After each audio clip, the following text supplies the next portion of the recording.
பிடித்த சீரியல்களின் full எபிசோடுகளை Sun டிவியில் ஒளிபரப்பான உடனே எக்ஸ்க்ளூசிவாக சன் நெக்ஸ்டில் மட்டும் ஃப்ரீயா பாருங்கள். சார் எங்க போன? சார் உன்னை நான் கூட்டி வரணுமா? என்னமோ வேலைக்கார மாதிரி ட்ரீட் பண்றா. என்ன நினைச்சிட்டு இருக்கீங்க நீங்களா உங்க மனசுல? என்ன சார் பண்ண? டேய் வாய மூடு. டிரைவர்னா கார் கிட்ட இருக்கணும், கண்ட இடத்துல சுத்திட்டு இருக்க கூடாது. சார் ஏன் சார் இந்த மாதிரி? வாய மூடு. வா.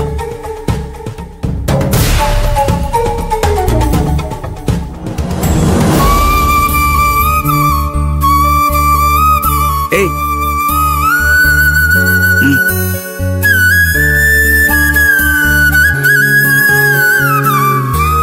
சென்றாசு என்ன அங்கே நிக்கிற? வா சார் பரவாயில்ல சார். அட வா சென்றாசு. சார் ஆபீஸ்க்கு போறோமா? ஆமா. ஏன் அப்படி கேக்குற? இல்ல அது ஓஹோ, கொஞ்ச நாளா நான் நிதானமா இல்லாம இருக்கிறத நீ பாத்துருக்க. இல்ல சார் அப்படி என்ன இப்ப பழைய கௌதமா பாக்குறேன்னு கேக்குற? இல்ல சார் அப்படி இல்ல சார். ஆனா தப்பு இல்ல சென்றாசு, உன் மனசுல தோன்றத வெளிப்படையா சொல்லு, நான் ஒன்னும் கோச்சுக்க மாட்டேன். சரி சார். சார் நான் போய் வண்டி எடுக்கிறேன் சார். சென்றாசு ஒரு நிமிஷம் சார். போன் இல்லன்னு சொன்னேல, ஒரு நிமிஷம் சார். இந்த சார் சார் சார் சார் வேணாம் சார், வேணாம் சார். சார் புடி வேணாம் சார். சார் இல்ல சார். சார் நான் சம்பளம் இந்த காலத்துல போன் இல்லாம எப்படி இருப்ப? வெச்சுக்கோ சார். நான் சம்பள காசுல வாங்கிக்கிறேன் சார். இது வேணாம். உனக்காக தான் வாங்கினேன், இது என்னோட கிஃப்ட். வெச்சுக்கோ. போய் வண்டியை ரெடி பண்ணி நான் வந்துடுறேன். சரி சார். சார் ரொம்ப நன்றி சார். வரேம்மா. பாப்பா. எல்லாம் என் கைக்கு வந்துருச்சுன்னு சந்தோஷமா இருந்தேன். ஒரே நிமிஷத்துல எல்லாத்தையும் கெடுத்துட்டானே. பரவாயில்ல கௌதம், இந்த அளவுக்கு வேகமா மனசை தேத்திக்கிட்டு நம்பிக்கையோட வந்து நிக்கிறத பார்த்தா எனக்கு சந்தோஷமா இருக்க. ஆனா அவன் மனசு மறுபடியும் திவ்யா பக்கம் திரும்பிடக்கூடாது. கௌதம், நீ இப்படி பழைய மாதிரி ஆபீஸ்க்கு கிளம்புவேன்னு நான் எதிர்பார்க்கவே இல்லப்பா. உன்னை இப்படி பார்க்கும்போது ரொம்ப சந்தோஷமா இருக்க. கொஞ்ச நாளா நான் உன்னை நினைச்சு கவலைப்பட்டுக்கிட்டே இருந்தேன். இப்பதான் என் மனசுக்கு ஆறுதலா இருக்க. நீ எப்பவும் இதே மாதிரி இருக்கணும்டா. அந்த திவ்யாவுக்காக நீ தோண்டு போயிடக்கூடாது. அண்ணே, அண்ணி, வெரி சாரி. நீங்க ரெண்டு பேரும் என் இடத்துல இருந்து நிர்வாகம் பண்றதுக்கு தயாராயிட்டீங்க. அது எனக்கு சந்தோஷம்தான். நான் இல்லைனாலும் நம்ம பிசினஸ் கெட்டு போயிடக்கூடாதுன்னு நீங்க ரெண்டு பேரும் வந்து நின்னதுக்கு ரொம்ப தேங்க்ஸ். இது பரவாயில்ல. ஆனா இப்போ நான் பழையபடி தயாராயிட்டேன். நீங்க எதை பத்தியும் கவலைப்படாதீங்க. இதுக்கப்புறம் எல்லாத்தையும் நானே பாத்துக்கிறேன். நீங்க ரெண்டு பேரும் நல்லா ரிலாக்ஸ்டா இருங்க. இப்படி சொல்லி சொல்லிதான் எங்க ரெண்டு பேர்த்தையும் இவ்ளோ நாள் மட்டும் தட்டி வச்சிருந்த. இப்பவும் அதை தானே பண்ற. அத்தையாவது ஏதாவது சொல்வாங்கன்னு பார்த்தா அவங்க செல்லப்பிள்ள மறுபடியும் தெளிவாயிட்டாங்கிற சந்தோஷத்துல வேடிக்கை பார்த்துட்டு நிக்கிறாங்க.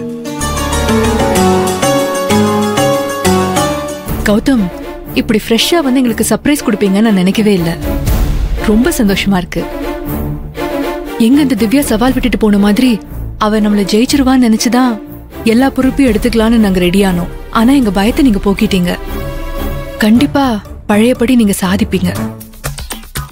நீங்க சொன்ன மாதிரி அந்த திவ்யா உங்க முன்னாடி வந்து நின்னா உங்க முகத்தை நேருக்கு நேரா பார்க்க முடியாம கூனி குறுகி அவ வெக்கப்பட்டு நிப்பா. தேங்க்யூ அண்ணி. நான் வரேன். வரமா? சரிப்பா.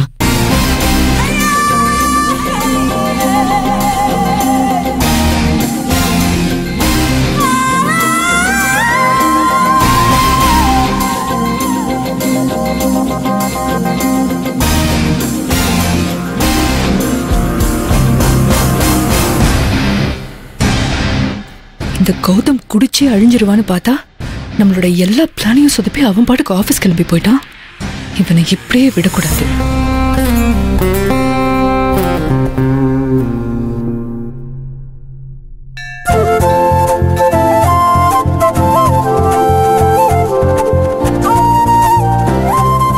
ஐயா. ஆமா. யார் பேருக்கு அர்ச்சனை பண்ணனும்? என் அண்ணன் பேருக்கு அர்ச்சனை பண்ணனுங்க ஐயா. சரிம்மா.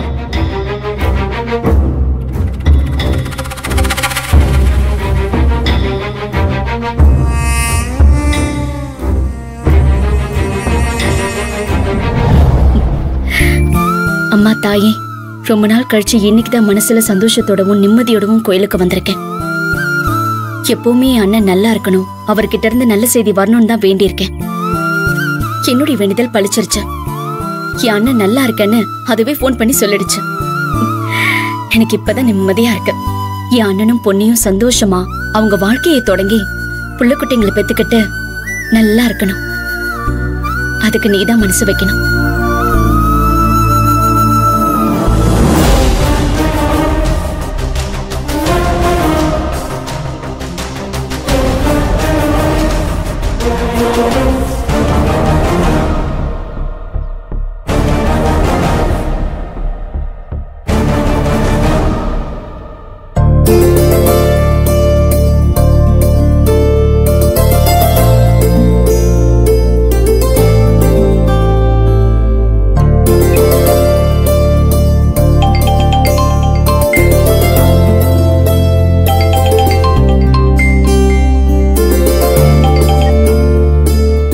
யாரு?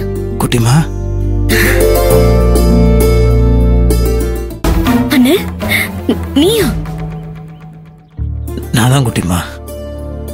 எப்படி இருக்க? அதெல்லாம் இருக்கட்டும், இது என்ன புது நம்பரா இருக்கு?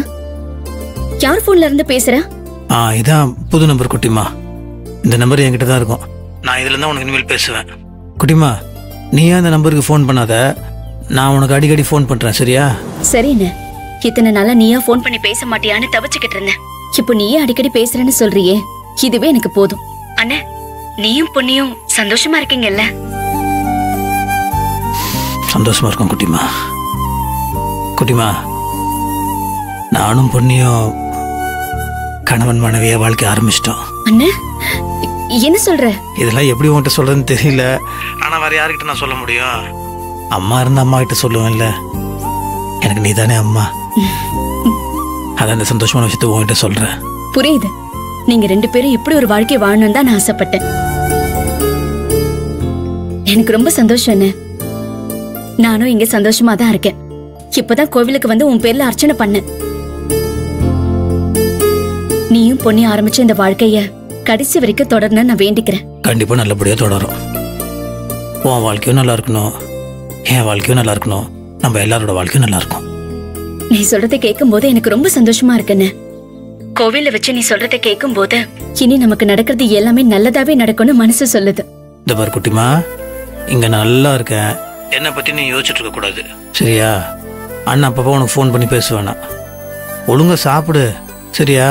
மாப்பிள்ளைய பார்த்துக்கோ, எல்லாத்தையும் பத்திரமா பார்த்துக்கோ, என்னை பத்தி கவலைப்படாத. சரிண்ணே. சரி, நான் உனக்கு அப்புறமா பேசுறேன். சரி.